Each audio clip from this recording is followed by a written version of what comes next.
What's up guys, this is Shankar Pratap Singh and you are watching SPS Astrology on YouTube channel। आज की जो हमारी video है वो है दरिद्रता के बारे में कि इंसान दरिद्र क्यों होता है और कैसे होता है। क्या इसका हमारे ग्रहों से कुछ लेना देना है? क्या इसका हमारी कुंडली से कुछ लेना देना है या दरिद्रता अपने आप ही आती है? सत्य क्या है इसके पीछे, इसको जानना बहुत जरूरी है। जो लोग गरीब रहे हैं उन्होंने अपने जीवन में ये एक्सपीरियंस जरूर करा होगा कि उन्होंने कई बार मेहनत करने की कोशिश की, सब कुछ करने की कोशिश की, बहुत प्रयास करने की कोशिश की, लेकिन उसके बाद भी उनकी दरिद्रता खत्म नहीं हुई। जबकि एक अमीर आदमी कोई मेहनत नहीं करता, कभी कोई काम ही नहीं करता, इंसान ठीक है। और एक तरफ एक इंसान बड़ी मेहनत कर रहा है, रिक्शा चला रहा है, रेहड़ा चला रहा है, गड्ढे खोद रहा है, भीख मांग रहा है, लेकिन उसकी दरिद्रता खत्म नहीं हो रही। रीजन क्या है? रीजन अगर जान पाएंगे तो उसका हल भी ढूंढ पाएंगे। अगर हमें रीजन का नहीं पता तो उसके हल का भी नहीं पता। ये कार्मिक रीजन है, नेचुरल है।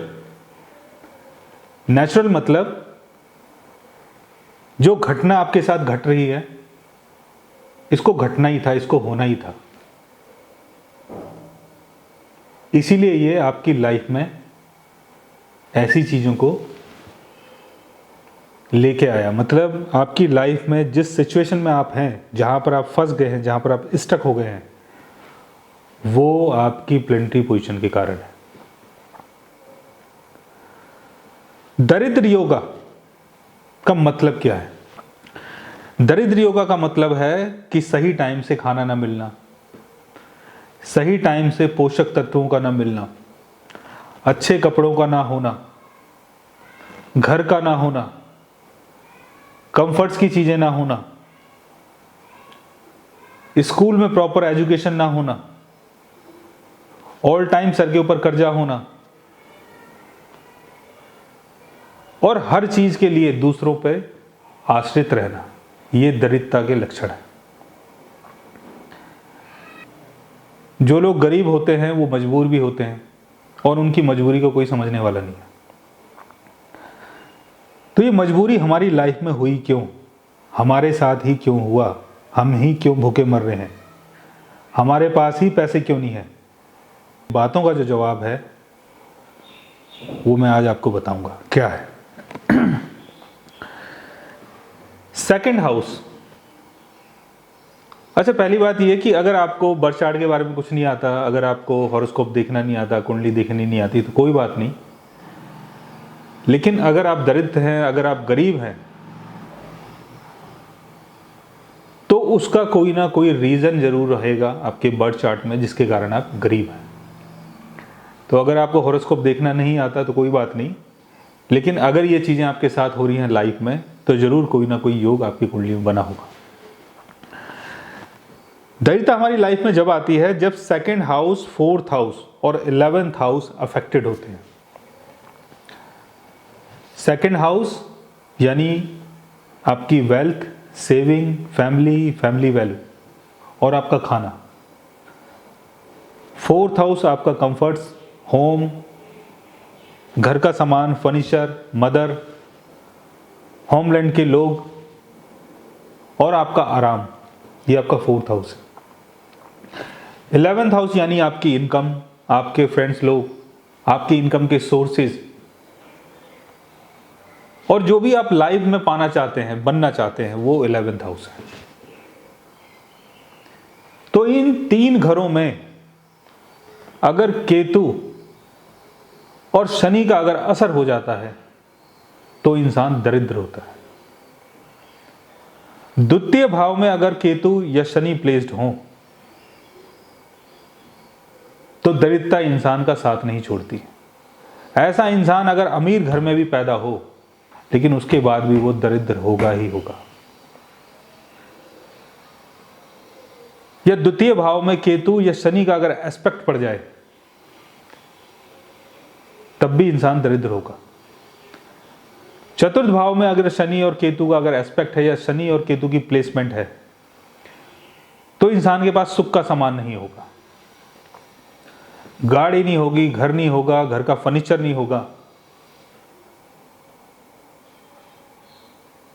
मां का सुख नहीं होगा, मां की केयर नहीं होगी।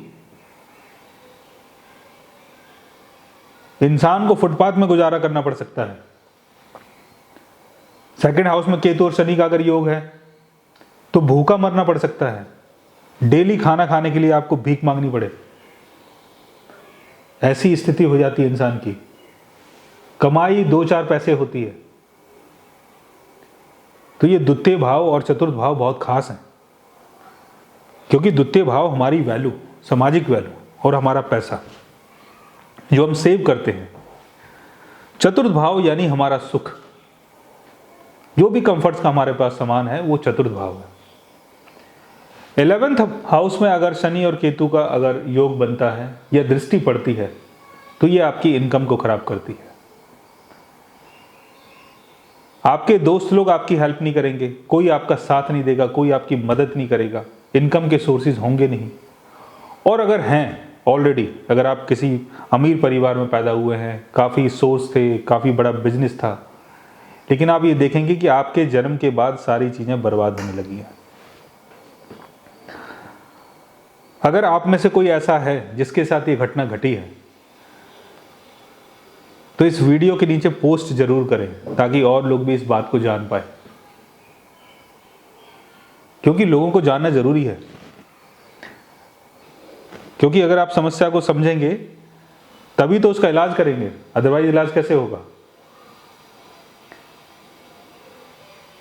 दूसरी कंडीशन यह है कि सेकंड हाउस का लॉर्ड, फोर्थ हाउस का लॉर्ड या 11th हाउस का लॉर्ड अगर अस्त हो गया है, यानी सूर्य के साथ अगर प्लेस्ड है और अस्त हो गया है, यानी सेकंड हाउस जो एनर्जी है और फोर्थ हाउस की जो एनर्जी है और जो 11th हाउस की जो एनर्जी है वो आपको धनवान बनाती है, धनी बनाती है। अगर उसका स्वामी अगर अस्त हो गया तो धन के जो सोर्स हैं वो कम हो जाते हैं। अगर इनके स्वामी द्वितीय भाव के, चतुर्थ भाव के, 11th भाव अगर केतु के साथ, शनि के साथ कहीं भी प्लेस्ड हैं तब भी इंसान दरिद्र होता है। इन चीजों की रेमेडी क्या है? इसको जानने के लिए सबसे बड़ी बात यह है कि पहले आपको यह देखना है कि केतु या सैटर्न की प्लेसमेंट कहाँ है। कहीं भी अगर केतु प्लेस्ड है तो केतु की रेमेडी करें, कहीं भी अगर सैटर्न प्लेस्ड है तो सैटर्न की रेमेडी करें उस हाउस से संबंधित चीज़ों को लेके। और अगर सेकंड हाउस आपके लगन के हिसाब से आपके लिए बेनिफिक है तो उसका जेमस्टोन जरूर पहने। फोर्थ हाउस अगर आपके लगन के हिसाब से आपके लिए बेनिफिक है तो उसका जेमस्टोन जरूर पहने। 11th हाउस अगर आपके लगन के हिसाब से, कुंडली के लगन के हिसाब से अगर आपके लिए बेनिफिक है तो उसका जेमस्टोन जरूर पहने। और अगर जेमस्टोन पहनने के लिए अगर आपके पास पैसे नहीं हैं तो आप मंत्र जाप भी कर सकते हैं। तो आपके द्वितीय भाव में, चतुर्थ भाव में, 11th भाव में जो भी राशि आती है उस राशि का जेमस्टोन आप पहन सकते हैं, या उसके जो भी देवता होते हैं उनका आप मंत्र जाप भी कर सकते हैं, जिसके कारण ये आपकी दरिद्रता दूर हो सकती है। सो गाइज, आज मैंने आपको ये बताया कि कुंडली में दरिद्र योग कैसे बनता है। अगर आप भी जानना चाहते हैं अपनी कुंडली के बारे में, या आपकी कुंडली में भी अगर कोई ऐसा योग है तो आप हमसे कांटेक्ट कर सकते हैं।